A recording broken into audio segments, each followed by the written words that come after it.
Okay, so in this video, I'm going to walk you through an AI receptionist case study. This is for a property manager. And then afterwards, I have a bunch of frequently asked questions that I'm going to go through. No, I'm not big on the whole editing thing. And so I'm just going to give you the raw content. Apart from just blurring out sensitive information, I'm just going to go through and jump straight into it. Now, the first thing you can see here, this is when you are looking at the AI agents, what you get access to. But what I want to do is jump right in and show you the dashboard so you can get an idea of this is the amount of calls that come in. And then this was over the last 30 days. And so as you can see from this, that they're getting about just under 1,500 calls a month. It works out to be roughly 50 calls a day. Okay, and again, this was for a property manager.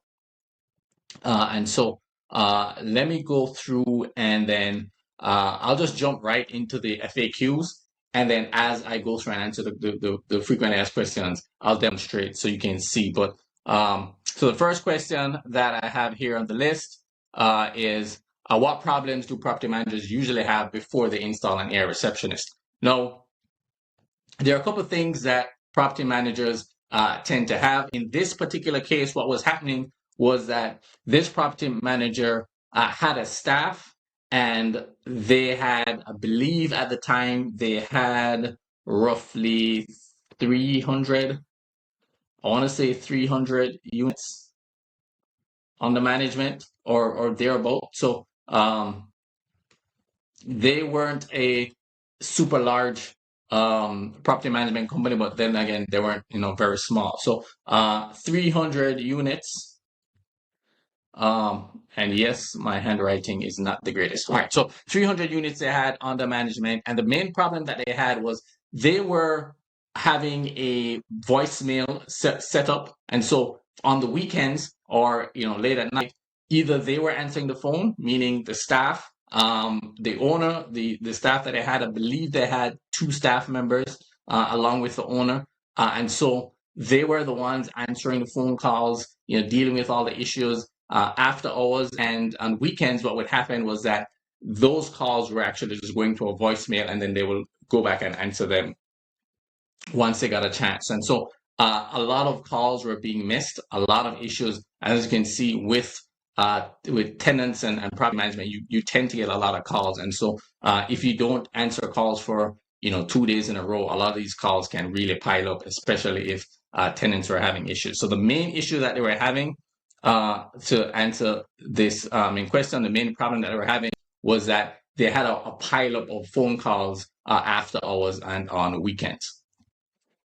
Right? Let's just check this. At what point does the property manager usually realize they need something like this? Now, again, in this particular case, what happened with the property manager is they were overwhelmed with calls, right? As you can imagine, at 300 units, again, you are getting a substantial number of calls every day. If you are getting anywhere between, let's say north of 20 calls a day, it can become a challenge, especially when the vast majority of those calls, as you'll see later on, there were, essentially 4 buckets that we had. So we had existing tenants. I'll just put e-tenants,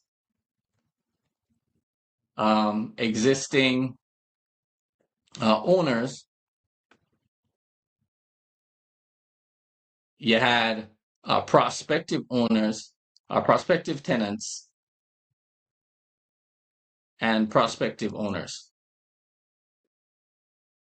And then I believe you had other, right? So if like the city calls to schedule a maintenance or inspection or something. So these were the 5 buckets that we built for this call, for this property manager. And that's how the calls were essentially handled.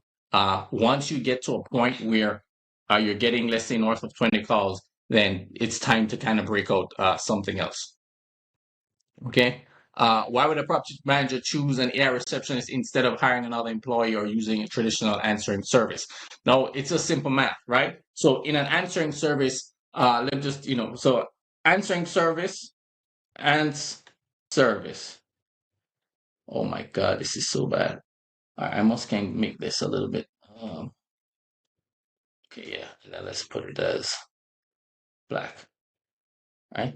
Yeah, this. All right, right. So for an answering service, what happens in a situation when you have an answering service is a lot of times there are just generic questions or standard questions that an answering service just is not, capable of answering or handling, and you get a wide variation in terms of quality. And so, one agent may come on and they're just, well trained, just on top of things, whereas the other agent could be all over the place, right? That's one. Two is it can be very difficult for them to handle certain basic questions. And when I mean basic questions, things like, okay, do you accept Section 8? What's the minimum credit score that you need? Just, what's the minimum criteria to qualify? So the longer the list of items that you have is, the more difficult it is for an answering service, because they then have to go and search for the answers themselves. And so it just is not as efficient, one. And then two, again, the more questions that you give people is the longer the calls, because a lot of times what would happen is they have to put you on hold while they go search for the answer, and then they come back and give you the answer, or they can't find the answer. With an AI receptionist, as soon as you ask the question, it searches the knowledge base, and then bam, it gives you the answer. So again, within like a second or so, it's giving you the answer just in like a normal conversation flow. And so it's chalk to cheese, right? And not to mention scalability. You can have, let's say, an event, a weather event, and you get 50 people calling at the exact same time, right? With an answering service, there's a lag time in terms of how you can ramp up. And so it's chalk to cheese. Boom. What kinds of calls is an AI receptionist best at handling for property managers? So we handle all different types of calls. And like I said, there were four different buckets in this scenario. So let me see if I can actually just go into one of the automations here and just give you an idea of how the actual flow worked. Boom, boom, boom, boom. Let's go call actions. So I want to, kind of give you an idea of, no, that's for owners. Let me give you the generic call actions here. Okay.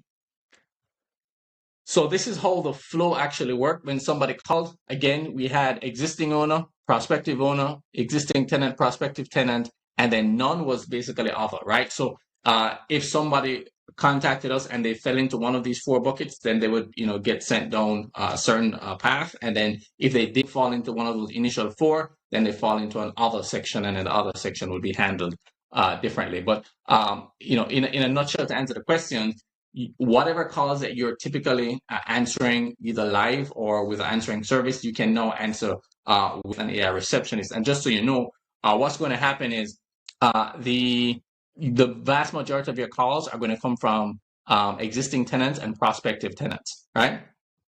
So whenever you have vacancies and you need to advertise or anything like that, then you're going to get a ton of calls, right? Existing tenants, usually that's going to be maintenance calls, right? And so you can handle both of those. You're going to get less calls from prospective owners, and then obviously existing owners, depending on how many existing owners you have. You just don't get that many. However, in a scenario, you want to make sure that all these calls are handled differently. In this particular case, a property manager didn't necessarily want to speak to prospective tenants and existing tenants immediately. They wanted to have the AI kind of figure out what the issue was and then send them over to the right area, or forward them to the right path, so that they're not manually handling, hey, my garbage disposal is broke, right?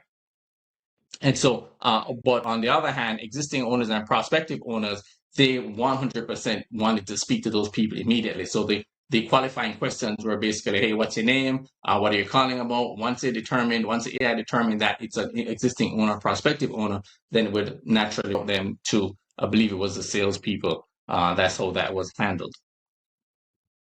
So again, to quick answer, whatever the calls that a live person can handle, the AI receptionist can handle. I would not have it handle sales calls, right? It's just qualifying those people and then sending them over to your live person. As you know, what type of calls should still go directly to a real person? Like I just said, sales calls. When you're dealing with owner calls, so that type of higher level customer service and sales calls. So anything that's coming in from a new owner or a prospective owner, I would basically just hand that over to a real person and not a AI. How does AI tell the difference between a real emergency and something that can wait? Well, we actually program that in based on the property manager. In every state there are certain rules and certain laws of what is described as an emergency and what is not. On top of that, you as a property manager, you can go in and you can say, hey, if somebody's calling, let's say you're in Arizona and somebody's calling and it's the middle of summer and the air conditioner is not working, or they're in Ohio and it's the middle of winter and they don't have heat, well, that's an emergency. Whereas if somebody's calling and saying, hey, my garbage disposal is broken, or there's a light bulb in the living room that's flickering or something, then those are two different types of calls. So we essentially have a document that we go through, and then in the document, something similar to this, we outline what are emergencies and what are not emergencies, and so the system would know and be able to tell the difference. And again, same thing, what counts as an emergency and what does not. Again, we give that, we have a knowledge-based document that we go through and answers all of that. What happens if the tenant calls after hours? Doesn't matter if it's after hours, during hours. In this particular case, as you can see here, what would happen is, I don't know, this person used a number of different software, and so we had to integrate with, I believe, in Monday in this one. And so what basically happened was that they would call once the tenant called, it would find out what the issue was, and then it would direct them over to the portal. I would essentially send a text message, find out what the issue is, and then basically say, hey, the fastest way to handle this would be to submit a request directly to a portal. And so the purpose of this was to capture the information and then send them over to make that into the portal so they can directly submit a ticket. And that's how that was handled. Whether it's after hours or during hours, in this particular case, they wanted all the calls to be handled the exact same way. So that's how that was handled. What happens when several tenants call at the exact same time?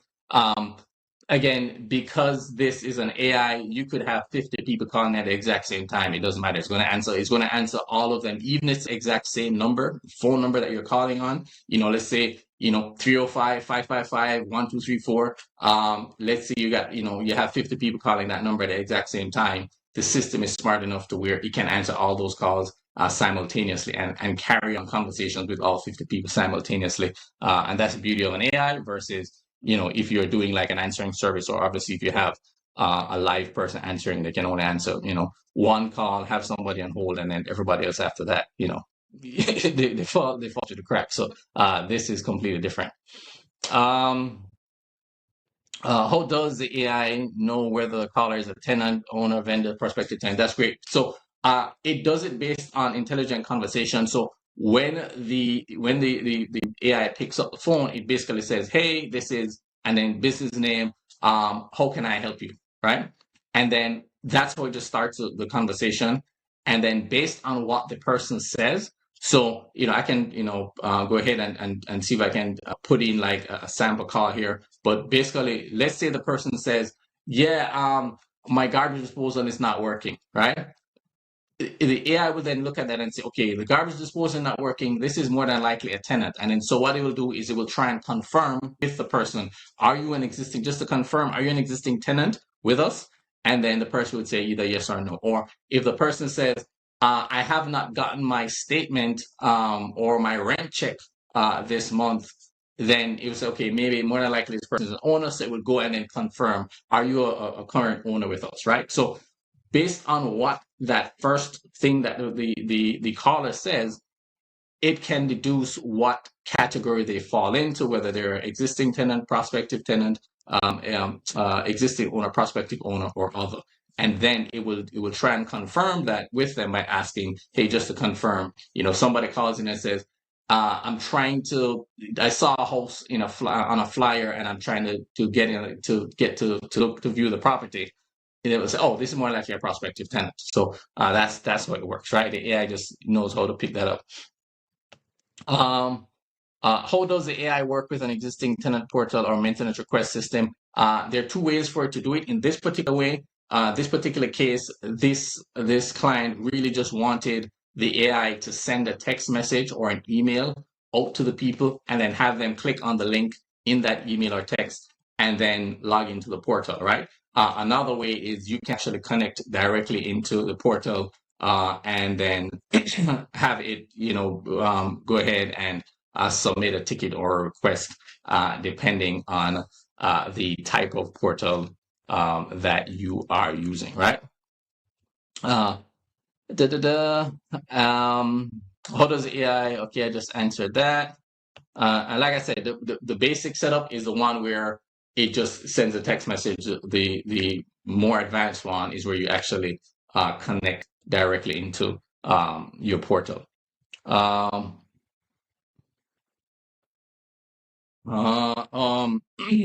and again, the popular ones, Buildium, Appfolio, I believe Rentvine. So a lot of these already they come with APIs, so you can actually just connect directly into it. So, yeah, those are the options. What happens when a tenant calls with something routine that they should go through the portal? Again, this is going to be the vast majority of your calls, right? Just routine stuff that no matter how many times you ask a tenant to submit it through the portal, they're going to call. And so what this does, it allows you to filter out the calls that are really going to be routine and just eat up a lot of your time. So a routine call basically just says, hey, the fastest way to get this situation resolved would be to submit a ticket directly through a portal. I'll go ahead and I'm gonna, is it okay for me to send you a link, right, to the portal? I believe, the wording is something similar to that. And then it just, once they say yes, then it goes ahead and sends them the link. And then let me see again. I'm going to have to blur out some of this stuff, but let me see if I can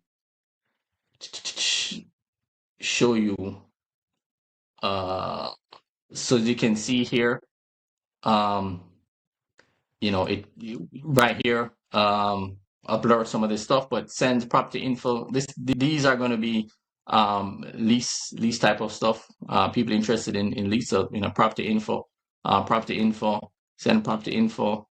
This person called and they had an appointment to view the property. They couldn't get access to the lockbox. They wanted to find out what the combination for the lockbox was, and so on this one, when they called, the lockbox transfer, typically what happens when they say, hey, I'm trying to view the property, I'm in front of the property now, I like to take a look at it. It knows that they need to see the lockbox, and then so that one transfers them to a live person. This is an owner that was calling, and again, just to kind of show you a lot of the type of stuff that you get there. So that's kind of how that works. How do you customize AI for each property management company? Now, there's this thing called a knowledge base, and then what that basically is you can give us all the information that you have that is specific to your company, and or the information that you want the AI to have access to while they're on the call. And so, for example, let's say in your situation, you don't you have like second chance type of tenants, right? All the information that you have, if you don't work with second chance tenants, it's like, okay, or if you don't work with I don't know, if you have luxury properties and Section 8 is not the focus of your business, then, or the criteria, whatever the criteria that you have in terms of, hey, what's the credit score, all these things. So if there's anything that's specific to your property, hey, do you have properties in Arizona? Okay, well, if you're in Ohio and somebody calls you, or you let's say you have properties in 2 states and somebody wants to know if you have a property in a specific area or something, then you can answer those. So anything that's specific to your company, Like I said, you can just give a knowledge base. A knowledge base could be either a spreadsheet, it could be a Google Doc, it could be a website. The knowledge base can be programmed on very different ways. And so you just give us the information in whatever format that you have it in, and then we can plug it in, and then the AI can go through and read that information, and then it will be programmed based on your business. Now, if you want to see a sample of how that works, go ahead and let me know in the comments below, and I will actually set one up and send it over to you. What information do you need from a property manager in order to set the system up? We just need to know the basics, right? So we need to know the name of your business, the number of phone calls that you get on a typical day, just an average. What exactly do you want to do in terms of when calls come in? What's considered an emergency? What's considered not an emergency? What calls you want to, who do you want to speak to? Who do you not want to speak to? How do you want to handle, again, tenants versus like I just showed lockbox code situation versus emergencies. Do you have an emergency line? Do you have a salesperson that handles the calls from prospective owners? Do you have a customer service agent or a realtor that handles the issues that arise from an existing owner? So again, you just tell us the basics of how your business runs, and then we will build this on the back end to make sure that everything is smooth and the transition works. What information do you need? Oh yeah, just did that. How long does it take to get everything set up and running? Typically, in order to get everything up and running, we can have the phone system up within a day or so. Now, for compliance reasons, if you want to have access to like text messaging and stuff, we have to go through a compliance process, and then that usually takes anywhere between 3 business days to 6 business days. So we're looking at about 5 to 10 business days to get everything up and running. How does the setup process, what does the setup process actually look like from start to finish? So let me kind of go over to this board. So one, we collect info, right? So the onboarding looks like, when you sign up with us, we send you a form, and basically that has all the information that we require for your business. So once we collect that information, then we go ahead and set up the phone, right? And then we are going to assign you a unique phone number for your business. Now you can actually have that number and publish it everywhere, or what you can do is you can forward your existing phone system over to that number, and that allows us to make sure that every call gets answered. All the routing and everything happens, all the pre-qualification, everything that happened that you want to have happen, it happens on that schedule. Incidentally, if you are in a situation where you say, hey, I have people who are going to answer the phone from 9 to 5, and I just want this to handle after hours or on weekends, then we can set that up as well. So we collect info from you. And again, info that we need for the compliance and how your business runs and everything. And then we set up the phone number for you. And then after we set up the phone number, then we go ahead and we build out the AIReceptionist specific to your business. And then once we do that, then we go ahead and do the testing, right? And then the build out, depending on how complicated that of a system that you need, this could be anywhere from 3 to 10 business days, right? And then this usually goes back and forth. And then once we do the testing, then we go live. All right, we go live. And then after we go live, for the next 30 to 60 days, we actually are going to be doing some tweaks. So we want to make sure that initially when it goes live, it's not going to be perfect, right? I don't care how much how much information you give us, it's never going to be perfect the minute you go live. So there's always going to be certain tweaks. For example, you thought that you want something to happen a certain way, and then once we're actually getting live data, you realize that actually, I don't really want it to work that way. I prefer it to work, somewhere else, or I prefer calls to go somewhere else. And so for that first 30 days, typically we work closely with you, have calls at least once a week, we're actually getting that feedback and then noting what changes you need to have made. Once we make those changes for the next 60 days, typically, we have scheduled meetings once a week, but typically, most people only meet like once or twice, because after the first 30 days, you have most of the kinks ironed out. And so we are able to then do that. And then if you have any issues going forward, obviously you reach out to us and we can help you resolve them. But for the most part, after that first 30 to 60-day period, the system just runs, and we very rarely ever get any calls after that in terms of issues. How much work does a property manager have to do during setup? Your part in terms of during setup, the critical piece is that you actually have to give us the information, right?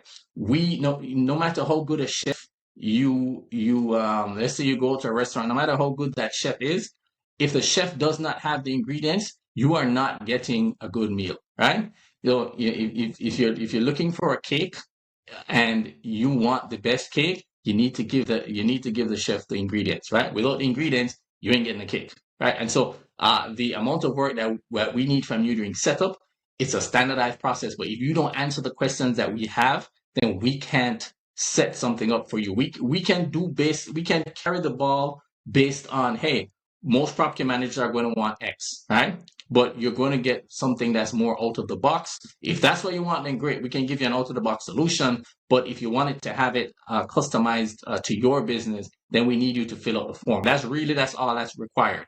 The initial intake form, you need to fill that out. Once you fill that out, then we do everything on the back end. So the only time you would come back into the fray is when we're doing testing, and so that you can give the thumbs up on what we've done.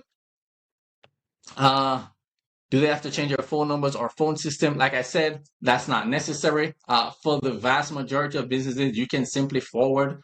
There's a code that you can enter. You can just forward your existing phone number over to our system, and then everything gets handled from there. Again, you have choices whether you want it to be on 24/7. I believe this property manager wanted to handle the calls 24/7, but some people want to have their live staff handle the calls during business hours. And so we can set it up to where during 9 to 5 or whatever business hours you have, you can answer it or your staff can answer it, and we just answer the calls, or the AI receptionist answer the calls that you either miss, the ones that roll over, or when it gets night and weekend. So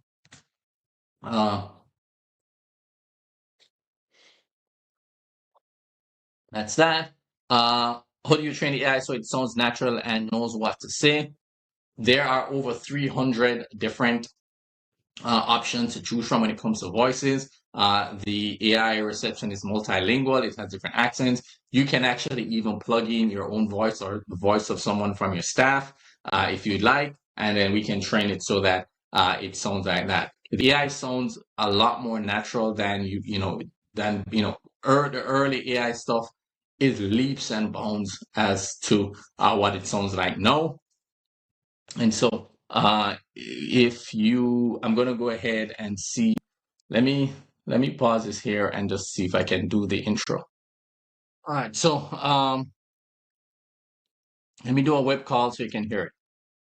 Hi, this is Ashley. I'm the AI assistant for Smart Chat Pro. How may I help you today? As you can see, it sounds fairly natural. And then that's just a snippet of what it sounds like. What do you make here? What happens if the AI does not know the answer to a question? What happens if the AI does not know the answer to a question?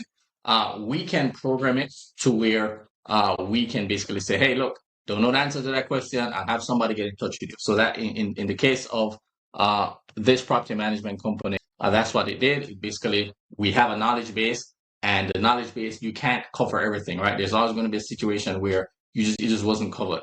And so if there's something that is generic or something that's specific, either way, and the AI doesn't know the answer to the question, we basically we train the AI to say, hey, don't make stuff up, right? If you don't answer the question, just tell the person you don't know, and what you'll do is, in this case, they submitted a ticket, right? A ticket was submitted, and then once the ticket was submitted, then at that point in time, so here is one right here where it says create Monday ticket. you can see this is probably an issue where the AI didn't know what the answer was. And so we create a ticket, and then your staff can then get that and then see to what the issue was. What happens if a caller is upset, angry, or insists that something is an emergency? Again, the AI, we train the AI. So if the caller is getting upset and they need to escalate it, then it's up to you how you decide how to escalate it. You can either have them transferred over to a real person, or you can basically tell them, hey, look, I know that you're upset. What I'll do is I'll go ahead and create a ticket, reach out to the relevant person, and have them contact you as soon as possible, right? So depending on how you want to handle it and what your capabilities in terms of the staff that you have. How do you make sure important calls don't fall through the cracks? Well, the AI answers every call, right? And so that's the first thing. The AI receptionist answers every call. No, we want to make sure that when we actually transfer calls over to you as a live agent, we create a report, like a summary of the call, who called, the name, information, telephone number, all of the stuff. We create that and then send after every call. So even if, let's say, on the off chance that we did a live transfer over to your staff, and for whatever reason your staff wasn't able to answer the call, you will then still get a text message or an email with that actual call that came through. So we'll have, hey, John Brown called from about this property address, this time, this was the issue. And so you have a written record of everything that happened. So even if you don't answer the calls, again, you should have someone who can go through and follow up with that. What kind of notification, summaries, reports does the property manager receive after the call? And I'm just answering these as I go along, but just as I just said, you get notifications after every call, a summary, and then that summary includes a text summary, so you can just look at it, in 3 to 5 seconds and just say, oh, this was the issue, right? And then it has a full text of the call, a full transcript, and then it has the audio. Because sometimes you're just busy and you can't go down and listen to the entire call or read the entire text. So it's good to have just a quick summary that you can just glance at and then, in 2 seconds, this is important, or this is something I can wait and call back at a later date. How do you decide which calls should be transferred immediately and which the AI should handle? So again, that is up to the property manager as to what calls they want transferred and then what calls they want the AI to handle itself. I can tell you in this scenario, for this particular property manager, the calls that were transferred immediately were the owner calls. So whether it was prospective owner or existing owner, those calls were always transferred immediately, and then everything else the AI handled. Even if there was an issue, what it would do is it would create a ticket and then send it over to the staff. Because what would happen is a lot of times you would have existing tenants or prospective tenants. They try to go around the system and just subvert everything and just jump all the way to, hey, I want to speak to somebody.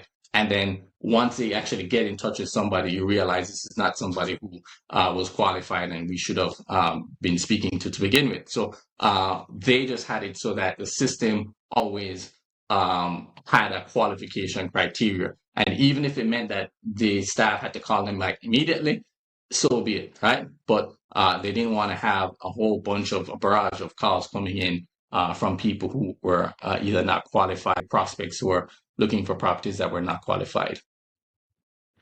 How do you decide which calls should be, how many calls can the system handle at a time? Again, I know it can, to the best of my knowledge, I know it can handle 100 at a time. I believe it could be a little bit more, but I've never really seen the limits, so I'm not entirely sure. What kind of results do property managers typically see after installing AIReceptionist? Now, in a situation like this, what typically ends up happening, a lot of people have fears that it's going to be robotic or it's going to take away from that personal touch. But what we've seen in the testing that we've done and the tracking that we've done is that the customer satisfaction actually goes up. And the reason being is, if I just want to do something basic. A lot of times people don't necessarily need, like, for example, if they want to report that a light bulb needs fixing, a lot of times they don't necessarily want to speak to somebody. They just want to, report it and have it done with. And so when you are in a situation where your AI is filtering out all the routine, basic stuff, then the people who you actually speak to, you can give that white glove service to and, really take care of them. When your staff is answering every call, right, then what happens is that they end up getting burnt out. And so it's very difficult for them to keep that high standard when they just spoke to somebody who said that they're looking for a luxury property and their credit score is 520 and they have $800 to put down on a property that's $3,000 a month, right? It's very difficult when you answer like 15, 20 of those calls in a row to then turn around and give the white glove service, or when you're talking to time wasters, tire kickers. And so this just eliminates all of that. And then that's why the general standard goes up, because every call, every live call that your staff takes is actually somebody who you should be speaking to. Let's see. I just have a couple more of these questions. How much time can this save a property management team? Again, you can, if you are a property manager or you have a team, instead of having to hire multiple people, you can have one or two people and then significantly scale your business. Because, like I said, the vast majority of calls that will come in are going to be from existing tenants with maintenance issues or prospective tenants looking to get into a property. And what this does is that it allows you to take all those calls and only speak to the people who are qualified, right? So I did a post in a group recently and I asked, for every 10 calls that you get from prospective tenants, how many of those are actually qualified?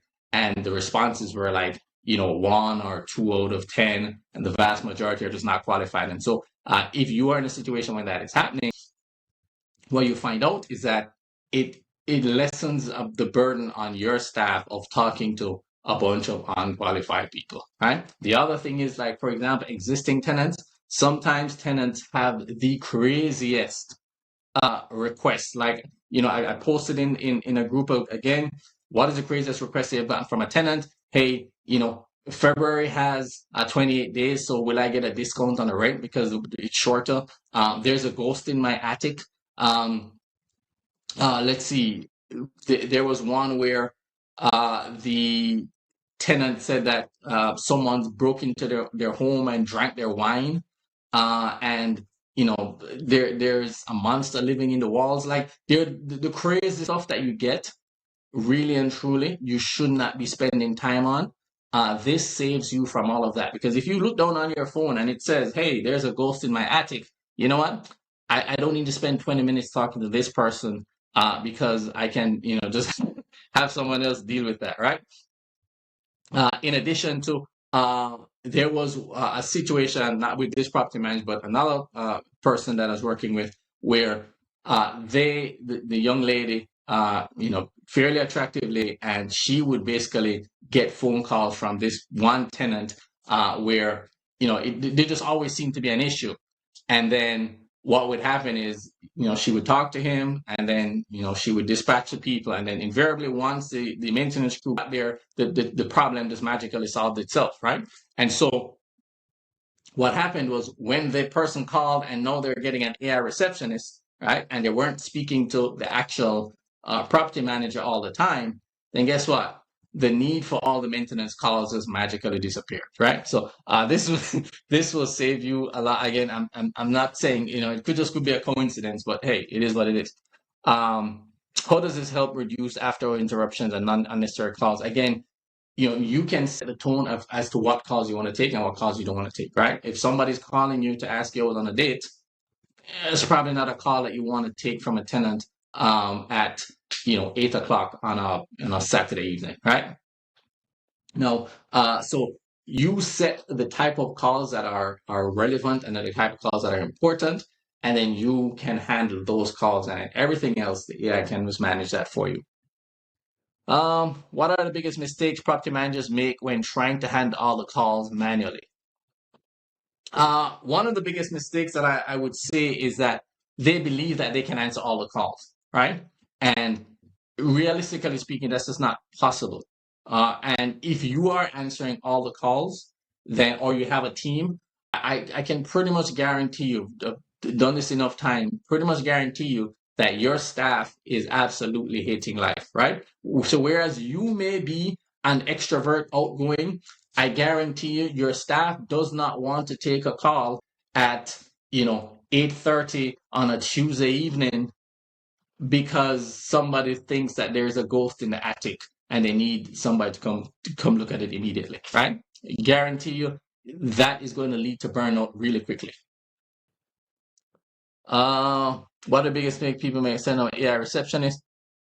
When send up an AI receptionist, just not having a clear vision as to what they want this to, what they want this to look like and what outcomes they want, right? And so if you want a chocolate cake, but you give me pineapples and no chocolate, then guess what? You ain't getting a chocolate cake. You can get a pineapple cake, but you're not getting a chocolate cake, right? So if your input is off, then your output is going to be off. So one of the big mistakes that people have is that they're not clear on the outcomes, and so they don't have the correct inputs, and everything just kind of goes sideways. Or they believe that they can just set something up and then never touch it again. And then what ends up happening is that yes, it's a minimal type of involvement, but when you set it up initially, there is that people tend to forget that there is that initial 30-day period where you have to tweak it, right?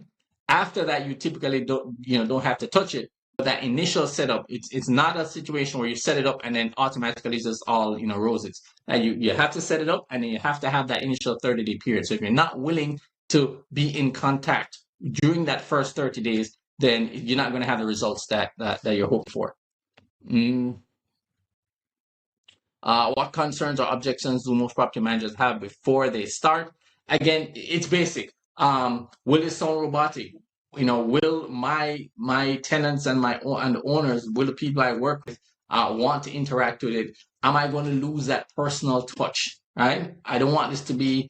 I don't want it to be, all AI and too robotic. I don't want to lose that personal touch. Those are the biggest ones. Right? I don't want it to sound robotic. I don't want to lose the personal touch. But like I said, if you are using this correctly, then it will increase the personal touch. If you're not using it correctly, if you think that you're just going to have the AI handle everything, all the sales calls, all the owner objections, everything, then that's when it's going to go off the rails.